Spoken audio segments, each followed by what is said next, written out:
44 BC. The heart of Rome stopped beating. Julius Caesar, the man who held absolute power, was assassinated in the Senate. His death left a void and marked the end of one era and the beginning of another civil war. In the aftermath, 3 men rose to lead what was left of the Republic. Octavian, Caesar's adopted son and heir; Mark Antony, a seasoned general and loyal friend to Caesar; and Lepidus, a figure of prestige but limited real power.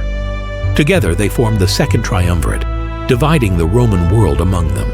But ambition does not share. Soon cracks appeared. Rivalry replaced unity, and the path to war was set. Mark Antony turned east, where he met the Queen of Egypt, Cleopatra VII. Their alliance was more than romantic. It was a calculated partnership. 2 powers, Rome and Egypt, joined in defiance of Octavian.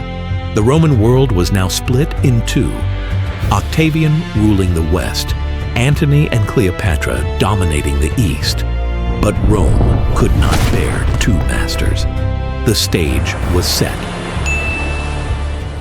The Republic was dead.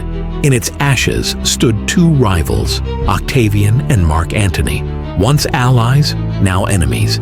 Each claimed to be Rome's true future, and only one would survive. Antony, with Cleopatra at his side, ruled the east.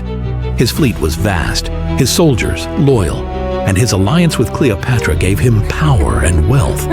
In the west, Octavian stayed out of the spotlight. He didn't give rousing speeches or make grand appearances. Instead, he quietly built alliances, secured resources, and planned every move like a game of chess. He launched a campaign of influence. He spread rumors, painting Antony as a man controlled by an Egyptian queen. Rome listened. While Antony's forces gathered along the Greek coast, Octavian's admirals, led by Agrippa, struck first. They attacked his supply routes, captured key ports, and cut off reinforcements from the east.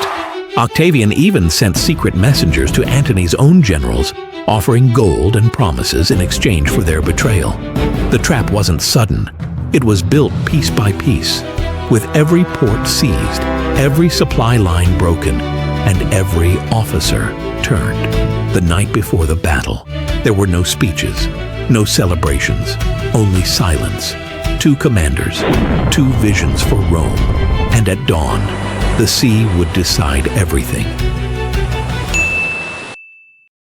September 2nd, 31 BC. The waters off Actium were still quiet before the storm.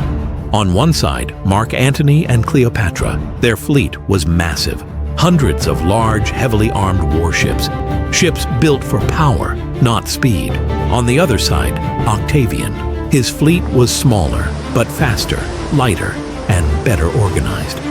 At the head of it all stood his admiral, Marcus Agrippa, a brilliant naval commander.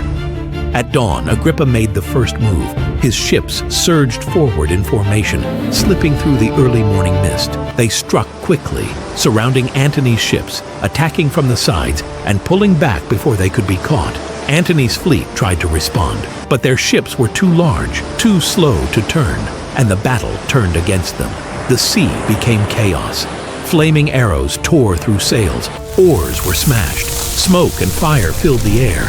Agrippa's ships were faster, striking hard and fast, ramming into enemy hulls, setting decks ablaze. Soldiers on Antony's ships fought bravely, but they were overwhelmed. Then came the moment that changed everything. Cleopatra's fleet, at the rear of the formation, suddenly turned and fled. Moments later, Antony followed her. He left the battle behind. His men, still fighting, were stunned. Their commanders were gone. Panic spread. Agrippa didn't hesitate. He pressed the attack. No escape, no mercy. By nightfall, the sea was quiet again, but it was covered in wreckage and fire. Antony had lost. Cleopatra had fled. The sea had chosen its master. The war was over, but the story was not. Antony had lost, not just the battle, but his purpose. He returned to Egypt to die beside Cleopatra. Their dream of a new empire vanished in flame and sand. Octavian? He returned to Rome, not as a general, but as something more. He was no longer just Caesar's heir. He was Augustus, Rome's first emperor. The Republic was gone, but from its ashes rose an empire, one ruler, one name, and a new age carved by ambition. The stage was no longer set for war, but for power, endless, absolute, and it all began at sea.